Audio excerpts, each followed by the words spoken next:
This is GKW. Welcome to another edition of Good Karma Wrestling. I can't believe we actually waited till Thursday to do this show. Yeah. We're busy people. We don't even have the full team here today because that's how busy we are. I'm Gabe Neitzel from ESPN Milwaukee with Brian Rowitz from ESPN West Palm. JHood on assignment, but I'm sure you already heard his thoughts if you listen to Busted Open Radio Sunday mornings, where you can listen to him 9 a.m. to noon Eastern Time, where he can share his thoughts with John Cena turning heel right between the legs. Quick little kick of Cody Rhodes, and just like that, 20 years of goodwill undone by John Cena. Did you see the Guinness Book of World Records acknowledged him as the longest run as a face before turning heel? And now, oh, wow. Yes, so Guinness has said, like, hey, this is the world record. It has happened. Wow. John Cena is actually a heel, which is just insane to even still say a few days later. So the question becomes, and this is the phrase that he used the last time I guess he even talked and cut a promo, is John Cena turning heel, Brian, best for business? Oh, it is so good and best for business because we are seeing stuff now. Wrestling is on the upward right now. It's in a positive trend, and you can read whatever you want about ratings, but companies are getting a lot of money to be on TV and be a pro wrestling company. This is the most national attention that we've seen pro wrestling get in a very long time. We've seen little spurts here and there, like the Bad Bunny, the Logan Paul stuff, but like this is on First Take. This is on the Daily Show. When Stephen A. and Shannon Sharp are yelling about this on Monday after First Take, like, yeah, just unbelievable. The Daily Show Monday night, Jon Stewart's using it to compare it to the current American political landscape. Very good comparison, by the way. Like, the more he explained it, like, you know what? This actually does make sense. Look, and I think technically he's a heel in the WWE universe because the last time we saw Jon Stewart on WWE television, he turned on John Cena to make sure he did not win a WWE championship. So I think I don't know. I don't know if he's like aligning now with John Cena. I don't know. I think that's a question that he's got to answer at some point. The segment started, my wife goes, I wonder who backstage is a wrestling fan. I was like, oh no, it's not backstage. It's that guy. It's Jon Stewart. Like, he is one of us. So. Oh yeah, he's huge, but no, 100%. Like, this is because everything is heating up now, not just because of The Rock, and obviously The Rock coming back and doing the stuff that they did last year with Cody Rhodes got some attention. I mean, this got even bigger attention because now you have two of the biggest,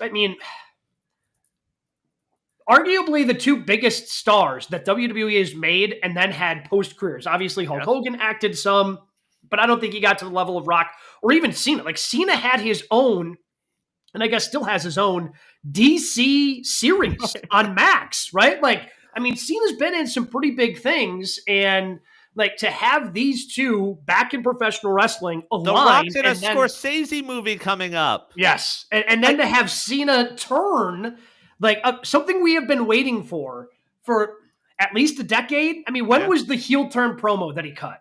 That was like 2014, 2015. Yeah, or even like One Night Stand with RVD. Like, that was forever ago. And that's the thing. Like, from a wrestling standpoint, if it was CM Punk turning on Saturday, it would have been a fun wrestling story. Yes. But no one talks about it. Like, you know how it is being a wrestling fan. People know you, your friends and family, like, oh, you're the wrestling fan. And now I've had people come up to me like, what is this I saw about John Cena? Like, he kicked Cody in the nuts. Like, yes. Like, like, it feels like a big deal, but because they know who John Cena is. Correct. And it is a big deal because the man has made the most, like, you want to talk about Guinness World Records. The man has the record for the most Make-A-Wishes. And as Jon Stewart put on the Daily Show, people would get cancer just to meet John Cena. Like, that's how many Make-A-Wish this guy has granted. Yeah. Turning his back on all of that and having it come on the heels of how long ago did he do that interview with Chris Van Vliet where he talked about when he almost turned heel against The Rock, during their feud that they had back-to-back years and how everything was set and he had, gear and music and he was ready to go. And obviously the trigger was never actually pulled on that one. That was 13 years ago at this point. So finally for them to do it. Yeah, absolutely. It's best for business. It has me excited for WrestleMania. And I said on this show that I did not want Cena to win because Cena versus Cody did nothing for me because I didn't see Cody. Like, Cena actually turning was one of those things that you talk about, right? Like as a Packers fan, right? Like, so I will relate this to what I do, every day on Jen, Gabe, and Chewy here on 94.5 ESPN in Milwaukee. Like, we talk about like this fantasy of the Packers getting Max Crosby, but then ultimately he signs an extension. Like, it's a fantasy, it's not going to happen.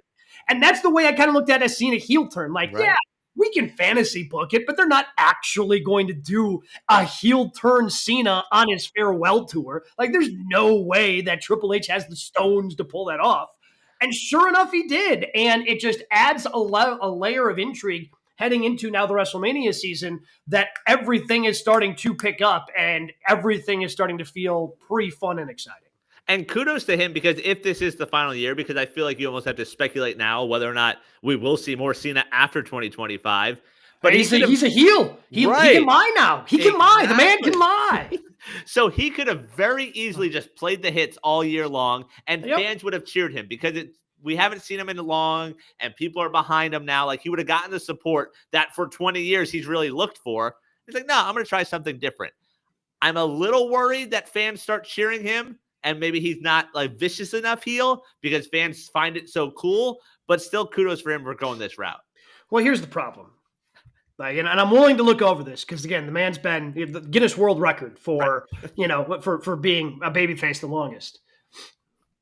The man doesn't know how to look mean and menacing. Right. Like, it turned into a meme all over social media. But to me, it's like a high school kid who's trying to look tough in his team picture. That was like the mean mug that John Cena was giving us. Like, okay, all right, okay. You know what? Hey, my only note here is, okay, let's work on that face. Let's work on that face so you can become a little bit more menacing as the bad guy here with Dwayne as you guys start this build toward WrestleMania. So I am curious also when we get to see that. Like, when are we going to see him next? I don't think it's tomorrow on SmackDown. I believe he's advertised for some European shows, but I think that's it. I think I think the 14th. When's he? I think it's the 14th. So not next week, but the week after. I believe they're in Europe. So I think that's his first advertised show. That's a long time, and they did a good job. The video package on Monday, but like, I feel like we need to get him out there. Well, if I'm okay with him not being out there. But then The Rock has to be out there. Sure. So, like, if Cena's not there, like, and Rock in the presser had said something about, he's off to do his real job now. It made that reference. And so I'm fine with him doing that and Rock coming out and explaining, hey, this is why. But again, it's going back to the old playbook from the Bloodline. Like, Roman didn't always need to be there. He had Paul Heyman to explain and keep those storylines going. You just had the hottest thing that I can remember in a long time, which is saying something given that some of the things that they've done with the Bloodline and Cody and all that over the last 2-3 years. You have the hottest storyline. To not be able to take advantage of that on Raw or SmackDown with some sort of live appearance by one of those two, it to me is going to be a huge miss. And that's how this momentum kind of comes to a halt. And that's the problem with booking if neither one of them can show up tomorrow night because they have other responsibilities, that's the problem of booking these two as heels that you want to show up and explain their actions, and yet they can't because of previous commitments. So that's how this thing can cool down. 100%. He's being advertised for March 17th, which is a Raw. And which is in Europe. And remember, the reports originally came to Raw going to Netflix. Those will air live during the day. Okay. And like whatever time zone you're in, it's going to air at 1 o'clock Eastern just because they're over there. So he's advertised for a few Raws there. He's advertised for SmackDowns after Mania also. May 30th, June 13th, June 20th. So take that for whatever you want. I agree with you. I feel like even just a video package of them doing something backstage. We haven't seen one of those Rock promos on social media like we saw all of last year. Give me something like that. I'm fine waiting one more week, but we got to see something at least next week. You have to have, but I think you're right. Even if Rock can't be there live tomorrow, you have to have some sort of fresh backstage promo or just fresh promo from wherever he is that he shoots on his phone, that he puts out on social media, and then they play back during the 3-hour SmackDown tomorrow. Like that, you have to have something that keeps my interest going because you've got me hooked, but now you have to keep me hooked. Right. And not being able to capitalize that would be a huge mistake. And even just Cody going out there and almost cutting a whiny promo and like challenging them, that doesn't do it for me. We've seen that enough from Cody where like, I need the interaction. I need the back and forth. So whatever it is, find a way to make it happen. I don't think we need Travis Scott, but just somehow, some way, get some way to move it forward tomorrow night. What the hell was he doing? I don't know. Like he legitimately hit Cody. Yes. Like Cena just turned heel and then had to like protect Cody Rhodes because Travis Scott was actually hitting the man. Like just a wild scene of like, wait, he's actually hitting him. Did somebody tell him? Does he know what this is? What's going on right now? Is he not aware? Oh, but Cena has to win at Mania, right? Yes. Because there's nothing after that. Like, even if you put the belt on him and he turns back to a face, like, I feel like he's got to get the run. You want him to have the record over Flair. I know they're imaginary and they're made up records, but like, you want Cena to be that guy. Rick's not happy about that. That is true. Rick said you have to go through him. So yeah, please don't. Yeah, please don't. But like to me, if he turns heel and then Cody wins anyway, right? To me, that makes Cody worse. Sure, I agree. Because like, oh, okay, like Rock and Cena are heels and like he just overcomes them, no problem. Right. Like if you want to have Cody win again down the road, cool, let's do that. But yeah.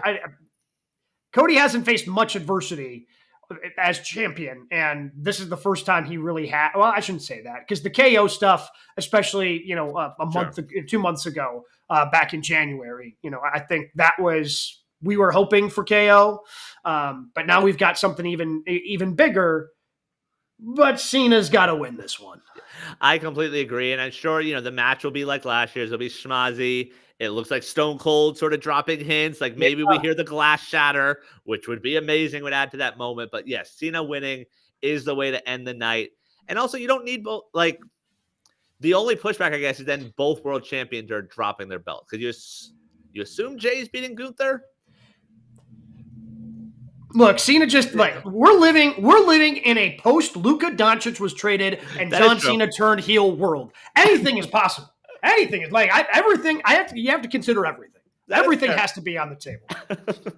Eric Collins in the chat said he's here for Flair and Cena. We can see a death in the ring. Which no, I don't want to see. Like I love Rick. All right, I love Rick. I don't want to actually see the man die in the ring. We already saw that happen. Like his heart stopped. Technically already happened. Yes. Technically, I guess that already happened. He told us on this show that Andrade had to wake him up like, hey, it's time for the finish because he was dead or asleep in the ring. One of the two. Yeah, because his heart just, like there's no one who has a conscience can listen to the stories that man has told about that match and let him back in a ring. You just can't do it. Can't do it. Yeah, it's on your hands if you do. Like, it's simple as that. All right, we've got some other stories to dive into, but obviously there's going to be plenty of time to continue to break this down. Hopefully we get some sort of continuance of this story tomorrow on SmackDown. But we've got to get to our other big three stories. We've got a big pay-per-view coming up this weekend for AEW. Obviously, have a lot of things happening in WWE as well. We call it the 3 count. What do we got at number 1 this week? We'll start in the world of AEW Revolution this Sunday night in Los Angeles. 9 matches announced so far. 1 for 0 Hour. AJ and Big Boom will be there. What will be the biggest story to come out of AEW Revolution? So Will Ospreay versus Kyle Fletcher, Okada versus Brody King for the Continental Championship, MJF versus Hangman, Hurt Syndicate versus the Outrunners for the tag team titles, Mercedes Moné versus Momo for the TBS Championship, Swerve versus Ricochet, winner is the number 1 contender, Timeless Toni Storm versus Mariah May for the Women's World Championship, that's Falls Count Anywhere now, Takeshita taking on Kenny Omega for the International, and then Moxley versus Cope. All of the matches that are happening. I think Cope's winning. So that's going to be the biggest thing. I think Cope's going to win. And anytime you have your top championship move, I think that's going to be the biggest thing. The Death Riders have come this far. They had kind of revived it, almost killed it again last night in a very strange, I don't understand the match that Cope and Wheeler decided to have. And then Wheeler, oh, this guy showed me respect. He shook my hand. I'm turning my back on Jon Moxley now. I'm like, what? Like, yeah. So I don't know what that was. So I think the Death Riders dying a hopefully quick death is going to be the biggest thing for me coming out of Revolution. If we're going by betting odds, Bet Online, Mox minus 200 favorite. So it's small. Not a heavy favorite, but right. There are a lot of those on this card. You look at a lot of the champions, Tony Storm, Hurt Syndicate, Okada. They're all minus 2,500. Mercedes minus 2,000. I can't tell you what I would give for Brody King to win that match. I mean, the dude literally never wins. No. They never let this man win, and he continues to be so over with every damn crowd he goes in front of. Everything he does. Take a bleeping hint and let this man win. Like, he's booked as a monster that always loses. He's right. I 100% agree with that. So, like, looking at this card, it's an AEW pay-per-view. It's going to deliver. It's going to be amazing from top to bottom in terms of the actual wrestling in the ring. I just feel like with the main event scene, it's so just, get it over with, that it's not a big story by the time the show ends Sunday night. I think there's something with MJF and Hangman. And we saw some great segments last night, the backstage stuff. Like, there's something there that match maybe crosses the line. We're like, ooh, what did those two do? And eventually the winner of that ends up becoming one of the faces of this company. The old MJF is back. Oh, he's back. I feel like we lost him for a little bit. Yes. I mean, he's up to his old tricks, hiring a body double backstage, which is just a genius heel move. Like, you know, a lot of times, especially, you know, in the go home show, like the heel is booked like a dumbass, and yet he, you know, smartly outmaneuvers Hangman Adam Page, almost sets the dude on fire. Yes. But it's not his fault. You know, he's trying to explain his point. Yeah. So like that Swerve and Ricochet are the hot, well, and Timeless Tony Storm versus Mariah May. Like that still has a lot of fun in it for me. But there are some, to your point, I think there's some good things that have a little bit of momentum behind them. And I would say the MJF Hangman and the Swerve Ricochet, both those matches, you can make a case for either guy winning. And it making sense, and it's not hurting the other one. And like that to me adds to the fun of some of the pro wrestling matches where you're like, all right, who's going to win this? Like Tony, you assume is going to win. The tag titles are going to stay. Takeshi and Kenny, I guess you go either way. Like there's a lot of those. I guess even Ospreay and Fletcher. Like Ospreay seems to be in that Bryan world of he doesn't ever want to win. So I could see him laying down and letting Fletcher get a win in the steel cage. So it's going to be a fun show Sunday night, and I'm looking forward to it. Yeah, no, I think it's going to be a lot of fun. And again, I mean, Ospreay versus Fletcher. The problem is I don't know where you put that on the card. Right. Like I don't think you can start with it. But you also don't want to put it like I don't know, but maybe you have to start with it. There are no breaks for the crowd on this show. Because even like the tag match, which probably won't be great, it has the Outrunners in it, which is so over. Like, so that's going to get the crowd. I guess Mercedes and Momo probably gets no reaction. But I don't know. Like, I still think that's got a chance to like steal that. Well, I mean, it's a card that features Will Ospreay in a cage match. So I mean, it's really tough to steal the show. But like other category. Momo, like people don't necessarily know her, and she's been barely introduced on AEW television. Yeah. Well, I shouldn't say barely. Like she has been featured on AEW television, but the feud kind of came out of nowhere. But she can go, like, and we've been seeing more, and we've been seeing a better version of Mercedes, you know, kind of having to work through the ring rust and, you know, overcoming injuries and not doing it for a little while. Like we've been seeing her have some really good matches. Like I think that's going to be a really good match. Yeah, I agree. And I think every match on this card has that potential. I mean, you're getting Kenny in a one-on-one match in a pay-per-view. Like, we haven't seen that in a very long time. Mm-hmm. So you're going to get him and Takeshita, which we've seen what those two do in the ring together. So there's a lot of opportunities there.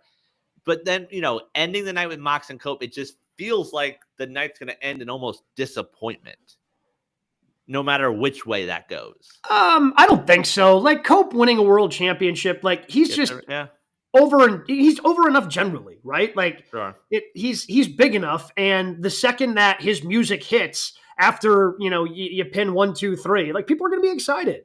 Like, is it going to be the biggest pop? Like, you know, when Bryan Danielson won? No, It's not going to be like that, but I don't think it's just going to be people sitting on their hands going, okay, let's go home. No, like Adam freaking Copeland just won a world championship for the first time in like 15 years, like, or 12, how many ever it's been. Time.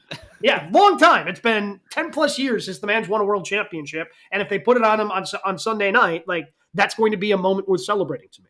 Yeah, I guess that makes sense. And I'm fine with that. And like just top to bottom, there's so many good stories. They're in a good spot right now. Like even a lot of these matches, like one of our complaints usually is, hey, there's gonna be great matches, but there's no stories. Yes, you still have those matches like Okada and Brody sort of feels like that, but there is some good storytelling going on. What did right I miss? now. How did Brody even? I can't even remember how Brody got this opportunity. He beat Buddy, or Okada beat Buddy, and Buddy Yeah. is hurt now, I think. I Yeah. think he rolled his ankle in that match. Okay. So then Brody barked and got the shot. I don't know. Okay. All right. Yeah. I just wanted to make sure I didn't miss somehow Brody King winning something on television. I remember our backstage segment. I remember nothing of it, though. I remember those two face-to-face. I don't even know. Yeah, if I remember when they night or went Saturday. face-to-face, and I guess they, maybe they just flashed the graphic on the bottom, and Excalibur happened to miss it. So, yeah, but look at all these other stories. Swerve and Ricochet, MJF and Hangman. Even Hurt Syndicate and Outrunners. The fact that you have a story there, that Outrunners got the win. They're so excited. They got a music video out of it. Like, there have been some good backstage interactions with with the Hurt Syndicate and the Outrunners. Ospreay and Fletcher, Takeshita and Kenny, Tony and Mariah. They are telling stories right now. The biggest knock on AEW is their storytelling, and there really are no holes on this card. We're like, oh, well, there's no story there. Like, it is solid top to bottom. Like you said, the biggest one is probably Okada and King, and they did a little bit of something. But that's still going to be a match that you're not going to be like, oh, I can't believe I got to watch Okada versus Brody. Oh. Like, no, you're going to be excited to see that. Yeah. I mean, I'm going to be pissed when Brody King loses, despite dominating the entire match. But you win some, you lose some. Right. But it is going to be good, and I really do hope that, despite being a huge Mox fan, that they just let's end this thing. Mox and everybody can kind of go away for a little while and get rebooted some other way. Just pull the Band-Aid off at this point. Yep. All right, what do we got at number 2? Other surprises, Monday Night Raw on Netflix, Rhea Ripley dropping the women's title to Io Sky the night after we found out that Bianca would be going to Mania. So what's the direction for Rhea Ripley now? I had a friend who kind of loosely follows pro wrestling. And like, if he's free, because he also works in media, like he'll come over, watch the Rumble, maybe watch Mania, but kind of so he starts paying attention a little bit. Not necessarily watching on Netflix, but he texted me today, and let me see if I can pull up the exact text that he had asked me, because I don't want to. You're a journalist, you don't want to misquote. Correct. Other question: Io Sky just winning a title on Raw. What is this? The 90s? That's a good point. So, everybody was shocked that this had happened. I watched Raw the next day, and I happened to be sort of spoiled the night before. I saw a tweet saying new champion. I'm like, oh, there's a lot of title matches. So I'm like, oh, tag titles, I see. Like, didn't even think about Rhea. I was like, oh, there's the other 2 title matches. One of those changed hand. Like, yeah, that makes sense. There's no stories there. Just flip the belts for the sake of flipping the belt. Then when both those matches ended and they're still champions, I'm like, did I read that wrong? Like, was I spoiled incorrectly? Now you're like, oh, did I see a bad account? Like, was I in the wrong part of Twitter? Like, I got duped. Yes. It was not Adam Schefter. It was a darn Schefter that was doing the reporting. Really weird, because they had kind of hinted at Io versus Rhea for Mania. And I made the case that I thought that Io should have been in the chamber and won the chamber. Because again, Io Sky in the chamber is she's going to do insane things. Like, that would have been entertaining. So for her to beat Rhea was just, like the whole thing, like the match was good. Yeah. But then like the whole thing where I don't even know how Bianca wasn't even ejected from ringside. Right. Like, with her interaction with Rhea. Like, why did she care? Like, obviously she cared because it was who's going to face. Yeah. But like, why is she getting involved in that regard? And that's why, like, the obvious path seems to be a triple threat. That doesn't feel right. It doesn't. It really doesn't. And so now I'm grasping at straws, right? Like, I'm thinking, okay, does Becky come back and they somehow weave a Becky Lynch, Rhea Ripley? Because Becky's talked about wanting to tell meaningful stories, doesn't necessarily need a championship. This is a way to, but Rhea's over. Like, Rhea's been the woman in WWE the last 2 years. Yes. So I would have made the case, Rumble be damned, Rhea and Bianca could main event night 1. Yeah. Like, Absolutely. for the title, put those two in the main spot, one-on-one. Like, that's a main event. We've been, after Bianca won, at the Chamber, it's like, okay, all right. I mean, I guess, like, I'm more curious about the Jade Cargill stuff, if we're being honest. Right. But Sure. you know what? Rhea versus Bianca is one of those matches, if you're a wrestling fan, that you've had written down of, okay, whenever these two actually face off, this is going to be at Mania. This is going to be a big deal. So while I would have hoped for a better build, it's still going to be Bianca and Rhea. Like, this thing's still going to slap. It's still going to be really good. And they've got an opportunity in 6 weeks to tell something meaningful, something fun, to get us to a really good spot. And then just to have Rhea drop it. And now, because the only thing that makes sense is a triple threat. I don't think you're leaving. You can't leave Rhea off the card completely. Like, she has to have something because she's that level of a star. Right. And that's why I guess Becky makes sense. Because you almost think of it like in that KO role where it's like, all right, you're not the main event, but you bust your ass, you get a good spot. All right, how about Stone Cold Steve Austin? Like, great. But like, we've seen Trish a bunch. Like, I don't know if we want to see Lita, and like, you can't really make a story. Like, there has to be something special for Rhea. Yeah. And that's, and again, like, the only thing that makes out that sense that's out there would be Becky. Right. But I don't know. Like, Becky's pretty active on social media. Like, if that's the direction they wanted to go, you would think that there would be hints. There would be, especially the way Triple H likes to drop clues backstage, right, and you have to pay attention to what's going on in the background. Like, I would have thought that there would have been some sort of like tease towards some sort of conflict between these two, but it just, I mean, again, it's shock value. Okay, hey, you got to make sure you're watching, Raw on Netflix or SmackDown. You never know what's going to happen, but to happen this close to Mania was kind of head scratching. And also, just from a like storytelling standpoint, it was like 2 months ago, maybe longer. We had Bianca on this show, and we asked her like, "Hey, who do you want for Mania?" And she said Rhea. She said both their careers are on the upward, but they always ran parallel and they never interacted, and that would be the perfect opportunity. Didn't need a belt involved. She would just love those two to go at it, and there's a story to tell there. And you had that opportunity to where, I mean, is there a way Io drops it again in the next 2 weeks? But why give it to her? I mean, because Io's super over, right? And she's a former world champion already. So it's not like, oh, let's get her first world championship. Like, if it's just, I just for the sake of the shock, like in 2 weeks, hey, I want my rematch now. Rhea wins, and then you get Rhea and Bianca, and then Io's left out in the cold then, unfortunately. Yeah. But because that's what this kind of feels like. It kind of feels like, well, because Bianca's already locked in. So it feels like, okay, Rhea or Io has to be the odd woman out. Well, what if we just do a triple threat? And this is how we get to the triple threat. You know what I'm saying? Like, it just, and that seems unfortunate. And it just seems like that happens no matter who's booking every WrestleMania, especially now that you have 2 nights of WrestleMania. It's big. It's bloated. You've got a lot of matches to get to. And as big as WWE is right now, like, you want to make sure that all your stars are featured. I just, But that's something doesn't feel right about this. Right. We spoke last week about, is the women's division booked well in the WWE? Because there's so many opportunities to tell stories and they just don't. And this feels lazy where it's like, oh, we got to get Io, we got to get Rhea, we got Bianca. Oh, you're all in one match. The same way we see on the men's side with all the mid-carders. Like, all right, ladder match for the IC title or the Andre Battle Royal. Like, hey, you're on WrestleMania. And that's what this feels like. This feels lazy in terms of the women's booking. And I don't know. I feel like there was a better way to do this because the other thing is, for Rhea and Bianca, that doesn't need to be for a championship.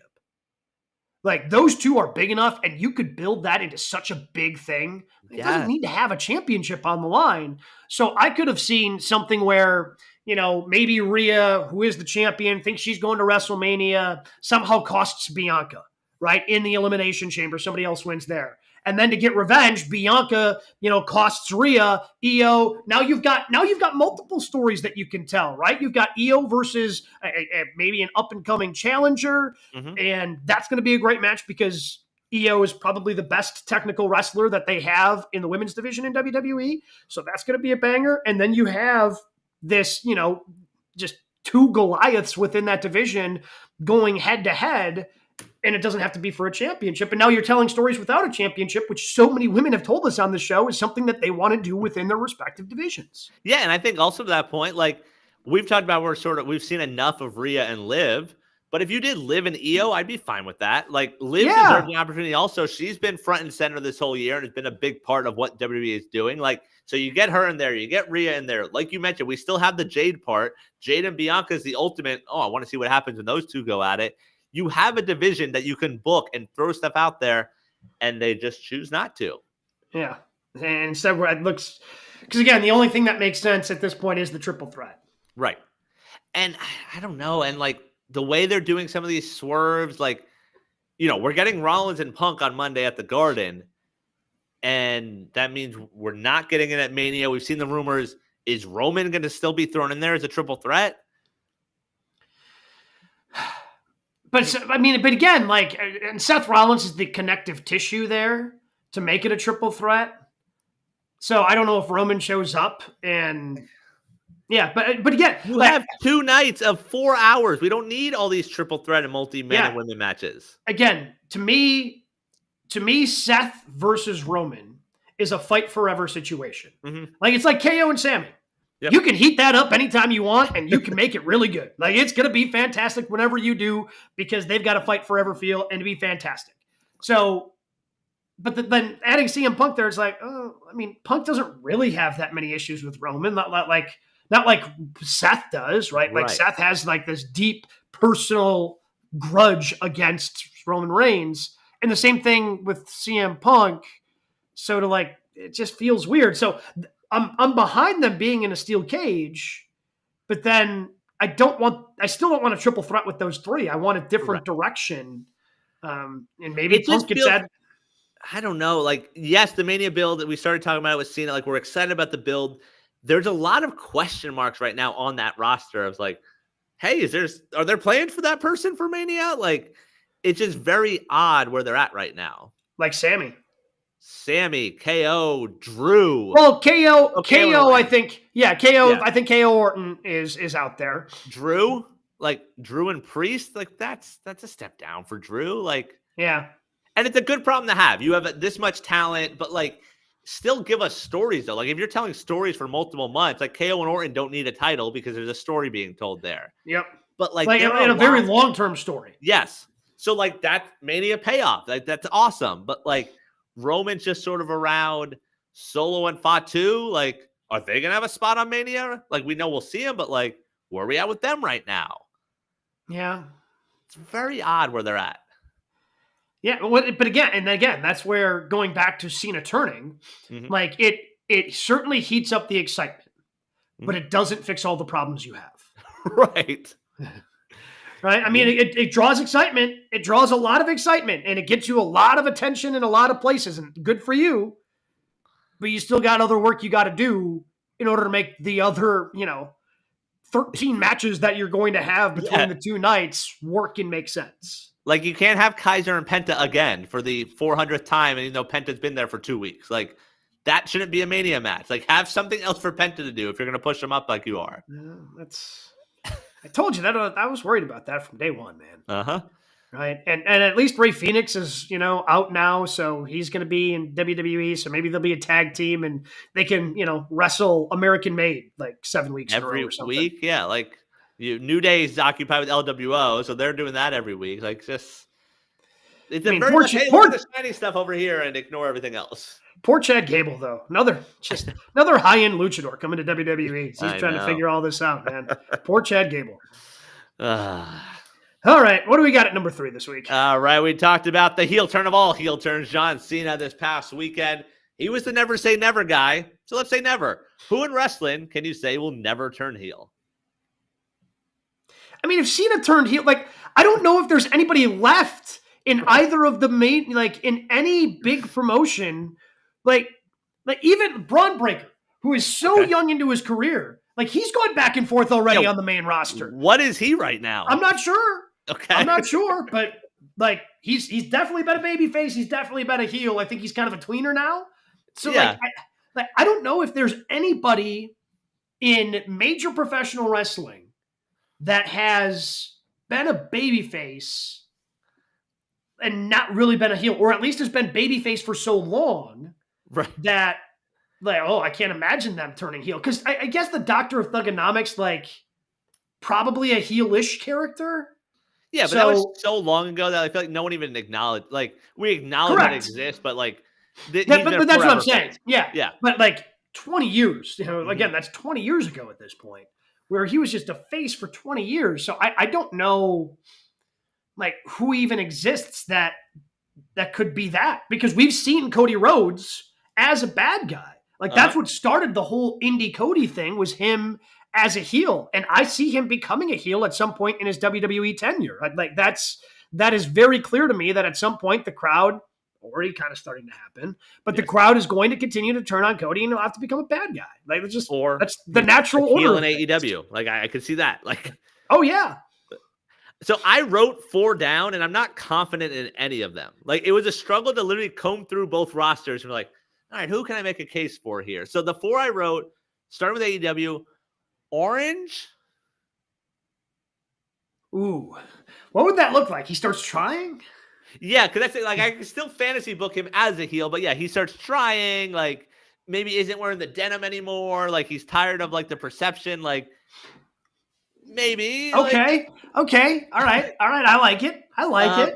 WWE, and again, all 3 of these, I can still make a case for them being heels eventually. Sammy. Yeah, but like, it wasn't that long ago that he was he was associated with the biggest heel faction in professional wrestling. But he was the babyface of that group. Like, yeah, sure, but like, he was still technically a heel. All right. Bianca? Like, she's sort of in that Cena role. Like, she's the one that does all the PR. She's front and center. She's the one the kids love. Like, I can see her being a heel, man. Okay. I just see it. Like, I can, and honestly, I was kind of hoping that, like, even though it was Naomi who was getting attacked, like, Bianca was the mastermind behind it until, and maybe Bianca still is. I don't know. And then the other one I wrote down, it takes some projecting and limited appearances, but Roman never going back to a heel. Okay, so going the other way. Like, he's just a face forever at this point. Yeah, I mean... So, like, you're just projecting forward, so it's not the full career thing like the Cena part, but... Yeah, but, like, I mean, if I'm saying who in wrestling will I say can never turn, and that's it, take the heel out of it. I mean, Paul Heyman's the answer, right? Because even though Roman's a babyface right now, like, Paul's always a heel. Yeah, that's fair. Like, he's done it twice now, where just the mere association with Paul Heyman means you are a heel. That's what happened, like, because when CM Punk initially turned, when he was WWE champion 13 years ago, and he clotheslined The Rock, that Raw one, I think it was Raw 1000 is what that show was, closed out, and you're going, all right, well, I mean, is Punk really a heel? I mean, he could just hate The Rock, and not be a heel, right? Like, that's John Cena clearly hates The Rock, and he's not heel. But then because Punk became associated with Paul Heyman, like, that's what broadcasted to the world, hey, bad guy, this guy's a bad guy. And then when Roman Reigns came back, everybody wants to cheer him because, well, he recovered from leukemia. Right? Like, just huge sympathetic babyface. Within 2 episodes, he's next to Paul Heyman, like, well, guess he's a heel. Right. Can't be a good guy and associated with Paul Heyman. And even though everybody loves and respects Paul Heyman, they also know that his character is heelish. Yeah. So I don't think Paul Heyman can ever turn babyface. Okay, I'm good with that one, and that one makes sense. But, like, he's still, like, tweener-ish, like, yeah, look, I understand, and I guess he kind of turned babyface after he refused to acknowledge Solo Sikoa, right? He and got put through a table. Yeah, he got put through a table. But, like, I mean, he's gonna turn on Roman here. Yeah, probably. Some in the chat, Rey Mysterio. Yeah, Rey can't be. No. Yeah, Rey can't. So and for that point, Dominic might not be able to be a face. That's interesting because I feel like it could be a big moment if he, like, him and Rey embrace when Rey's retiring or something, and you flip Dom to a face. No, if they embrace, he's going to kick his dad in the dick. Well, yeah, he might, but maybe the other way. Like Willow, okay, Willow, good suggestion here from Christian. But like see, we've seen unhinged Willow, right? But we haven't seen heel Willow. I feel there's a slight difference. I could book her turning heel though, where it's like that, like it's that unhinged and like she's tired of the smiles and she wants to do this or that. Like I'm fine with that. Yeah, I mean, because again, it's a pretty simple. Because I think you would have said the same thing about Hugger Bailey. Right. That's fair. Right? Like Hugger Bailey and Willow are very similar characters. Yeah. Hugger Bailey with Cena. It's like, okay, you can never turn her heel because she's going to sell merch. She's going to hug kids. And then they turned her heel. And then they turned her heel. Jimbo, in terms of the turning, says Gunther should never be a babyface. Yeah, I agree with that. Yeah, I don't see that one, how that would even look. Like, yeah, I'm not even sure. I'm not even sure. Because it's not like he's a dirty, like he's just right. He's just, I'm better than you, I'm stronger than you, and you're not on my level. Like that, that can play like that forever. So I don't know. It's interesting. I mean, Cena is definitely one of one because it's so hard to think of anyone else.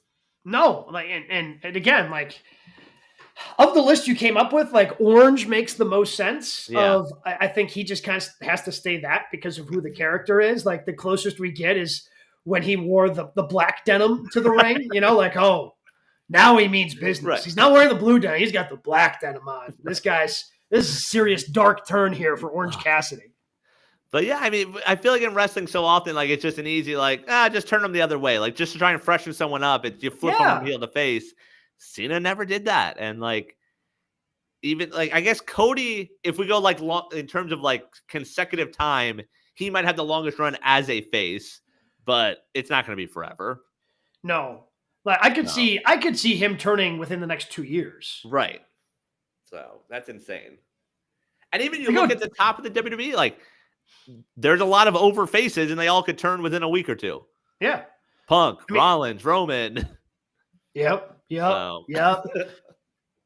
Like, I mean, it didn't take much for KO to turn. Right, exactly. Right? Like KO had a nice little run there as a baby face and then turned on Cody. And I mean, to me, he was still a baby face because he was right. Until he went after Sammy. Like that was to me when he turned heel. Does Orton have another heel run? Of course he does. He's Randy freaking Orton. All right. But I wonder if they would just keep him as a face. Like he's so lovable now. New Randy. Well, but that's true. But if he would have been allowed to punt KO, would he have then immediately turned to a heel? Because that's his heel move. Like that's the legend killer Randy Orton. I don't think we've seen babyface Randy Orton punting people in the face. That's fair. But he's been it's been a long time as a face now, right? Like it was the Riddle, then I guess he had the injury time. Yeah, I mean he was he was gone for like 18 months. Right. Okay. So he came and then he had even more injuries that he had to deal with since he came back at Survivor Series last year. So that's very interesting. What do we got at news and notes this week? All right, we saw her re-sign with the WWE back in July. Natalya, well, she's staying busy. We haven't seen her much on actual WWE television, but she's working some other places. Announced this week, April 17th, Vegas. She'll be part of Josh Barnett's Bloodsport. Last year, Mania Weekend saw Shayna Baszler as a part of that. Also announced May 17th, ECW Arena. She'll be part of the NWA Crockett Cup. That's pretty cool. Yeah. Like the more that everybody works together, the cooler everything becomes. Like I don't ever expect AEW to have a presence on WWE and vice versa. But I think it's cool if in some of these indie promotions like Bloodsport, you can have some, again, you can have some crossing over of stars from both of those companies. And it's also cool when it comes to the free agency part. Like Natalya was a free agent recently, and we talked about it's like, hey, Natty hitting free agency sort of makes sense. Like let her go work some places she hasn't worked before. But she re-signs to WWE where she's comfortable, where she's a locker room leader, and now she does this other stuff. Like to be at the ECW Arena, to be wrestling for the NWA, to be a part of Mania Weekend. Like it's pretty cool that she's getting these opportunities. Yeah. And again, that was something that we talked about with her of, okay, does she want to do these different things? Does does she want to wrestle in Japan now that that's an option, on a very high level for the women? So that's all that seems like it could potentially be open. Yeah. Tuesday night, big show on TV, NXT Roadblock from the theater at Madison Square Garden. So sort of Madison Square Garden.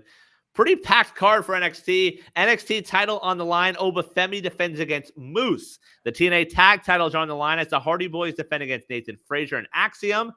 A title for title match, NXT Women's and North American title. Julia versus Stephanie Vacour. Jordan Grace versus Roxanne Perez. And Javon Evans versus Ethan Page in a New York street fight. Oof. Yeah. Oof. So find the CW. And that's just on, I was about to say, and that's just on CW. Good thing they didn't do that this last week when they didn't air in some of the major markets because of the president's speech. So, good call on them to be able to, make sure you're doing it the right way.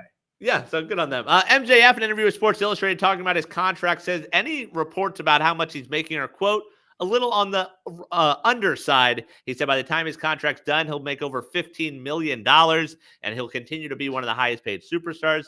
He also added, if you ask a WWE star, have you been watching AEW, and they say no, then they're either lying or they don't care about the business. So a couple of things. First of all, the reaction that some people had to him making $15 million, I get. Maybe I'm the outlier. Maybe I'm the weird professional wrestling fan. I don't know what they make. I have no idea. Yeah. Sometimes that info comes out, sometimes it doesn't. I have a hard time ballparking, if we're talking about wide receiver free agents or this guy's going to be hitting the market in baseball, I know that because a lot of that information is public. And also a lot of times it affects your favorite team. There's a salary cap, all these different things. Good for you if that's the money you're making, MJF. I don't care. I don't care what anybody's really making. I hope they're making enough that they can provide for their families and themselves. But after that, I guess I just don't care. It's not like WWE has a salary cap. Same thing with AEW. So if that's what somebody's willing to pay you, that's the going rate. Good for you. I guess I didn't understand the outcry of I can't believe he's making that much. Well, how much is he supposed to be making? Right. I literally have no idea. Stupid wrestling Twitter, basically. Like you said, there's no salary cap. Soraya's brother is now a free agent. Okay, it's not because MJF's making a lot of money. It's because they don't know what to do with him. Correct. What does it matter? They have these funds. They're paying guys. The more guys are getting paid and have opportunities to go to different places, that's better for us as wrestling fans. And as for his quote, I think I agree. And I think, clearly Cody pays attention. Cody's paying attention over there. The couple of times we've had him on here, he's brought up AEW unprompted. Right? He's your biggest guy over there. I believe that. Do I think Triple H is sitting down every Wednesday night to watch Dynamite? I do not. Do I think he kind of generally has an idea of what's going on over there? Yeah, of course he does. Right? If he had no idea what was going on in AEW, why was it such a big deal they brought in Ricky Saints? Right? Well, then if he's not paying attention to AEW, he should have no idea who that guy is. Tony Khan was asked today on the media call, hey, do you feel like you need to do something drastic this weekend because of John Cena heel turn? And Tony didn't act oh, what are you talking about? John Cena turned heel? Yeah, he acknowledged that happened, but I'm going to stick to my course. Great. Yeah. That's it. Because, again, you never know where you're going to get inspiration from, right? By listening to this or watching this and seeing that. That's just... And that being said, does Tony have to respond? Do they do something big this weekend because of Cena? I don't think so. No, unless they can make it make sense. I don't think you respond just to respond, right? I don't even know what they could do, to even respond. There's nothing they can do to respond to that. Cope turns heel? Cope aligns with Mox? Please no. Please don't. Don't extend this anymore. The finger poke of doom. What are we doing? And then they open the briefcase and the pigeons come out, and it's a grand old time. Yeah. So I don't think there's anything they could do to even respond. But clearly, you're going to be paying attention to what everybody else is doing around the industry because that's how you get better. That's how you kind of improve off of everybody else. Finally, news and notes, the latest reports about the newest Hall of Famers, the Natural Disasters, set to be inducted in the WWE Hall of Fame. They will join Triple H and Michelle McCool in this year's class. Earthquake and Typhoon. I am not as familiar with them, more early 90s. as for them, as I think they were part of Ted DiBiase. Yeah, first, They joined him. They were aligned with him for a little bit, but yeah, I mean, good. I mean, those guys. I like the fact that they, they want to try to figure out a way to make it cross. It's not just a bunch of people from the Attitude Era or a bunch of people from this era. Like, I like the fact that the Hall of Fame class is kind of spread out over. Yeah, I agree. I mean, natural disasters. There's some of those guys. I feel like I remember them as a childhood, like obviously larger than life, the size they are, but the two of them were such a big presence. Earthquake passed away, almost 20 years ago now, so it's unfortunately not part of that. But those are guys you're like, oh yeah, those are a legit tag team. Like, they're in those big time matches. They deserve to be in that spot. So it's interesting to see them get that opportunity finally, and I'm glad they get that chance. All right, what did you have for your matches of the week? Started with Elimination Chamber, which I thought overall was a really good card, like from top to bottom. I think Elimination Chamber has the opportunity at the end of the year to be pay-per-view of the year. I don't think that's crazy at all to say. Like, I think it's got a really good chance. Now, it could be surpassed, but and I know it's early. We're 2 months into 2025, but I mean, from start to finish, it was incredibly strong. And then, of course, you had this moment of the year. turn. Yes. Yeah. But because also I think Sammy KO's got an opportunity to be match of the year. So that's the funny, but those two are going to always deliver. And I don't know if I almost put them to the side the same way I do Ospreay matches, but I thoroughly enjoyed the women's chamber match. Yeah, that was really good too. Like the way it started, the way Jade comes, flying in. That was so well done. And the way Liv played it up, and everyone, even in their chambers, the way they played it up, that was really well done. That was my match tonight, because KO and Sammy are always going to be the match tonight. So I almost put them to the side. Yeah, but it was so good. Just every time you thought, okay, this is going to be the end. Oh no, they have more? Right. Oh, what did you just dive into on the outside? Yeah. Oh, what? Oh, that's a chair with barbed wire on it. Okay, all right. Naturally, of course, foolish me. I thought the match was going to be over before we got to the chair with barbed wire on it. And of course, those two made sure it got out to the media. Those were not gimmick chairs or barbed wire. Right? Nope. So sick. Okay. I had from Raw. I enjoyed Io and Rhea, but I really enjoyed the tag match, the Creed Brothers and the War Raiders. Okay. That shooting star press, I don't know which Creed is which, but yes, that shooting star press is ridiculous. Again, I'm always uncomfortable with the Creeds because they don't wear knee pads, but okay, that's fair. Yeah. Again, so then to do something like a shooting a star press, it's very uncomfortable. I oddly really enjoyed Gunther versus Otis. Sure. I thought, again, because you think, okay, you're putting Gunther versus Otis on this card, it's gonna be a squash match. But Otis is defending the honor of his buddy Tozawa. And I thought put some real threats into the eyes of, which again, good job by Gunther of selling. But some of the different stuff that they did in terms of showing off the strength of Otis and putting a real scare into Gunther, because clearly Gunther's going to take this match light because he thinks that Otis is a joke, and then Otis punches him in the mouth and he doesn't know what to do. Again, the psychology of the entire match, I just thought was really cool for them to do that. And I thought Otis came out looking really good. There's something there with Otis. He is getting over. I know it's the comedic part also, but he delivers in the ring. I feel we never got the true great blow off with Gable. You had the hey, I'm going to leave you. And then it just sort of happened backstage. But I feel if they push him a little bit more, there might be something special there with Otis. Yeah, they clearly pushed him way too early. I mean, what was this, 5 years ago at this point when he won the Money in the Bank briefcase? And then he ended up losing it to The Miz. Right. I was going to say, him winning Money in the Bank could be a possibility and could be fun, even though ignore that it happened already. Yeah, exactly. Because he never actually got to cash it in because he lost it before he could cash it in. But I'm with you. It was too soon, and he had the storyline going on with Mandy Rose, and they were trying to make that a thing. And but it seems like there's some real momentum, and the fact that they let him be serious in the ring tells me either that was a trial balloon of, hey, let's see what this guy can do, and to me he passed with flying colors if that was the case. The other one I'll throw out from Dynamite, I really enjoyed the promo segments last night. The Tony and Mariah backstage thing and the Swerve and Ricochet. Like the way they all delivered. Ricochet, kudos to him. Like the way he's gotten that heel character over, it works right now.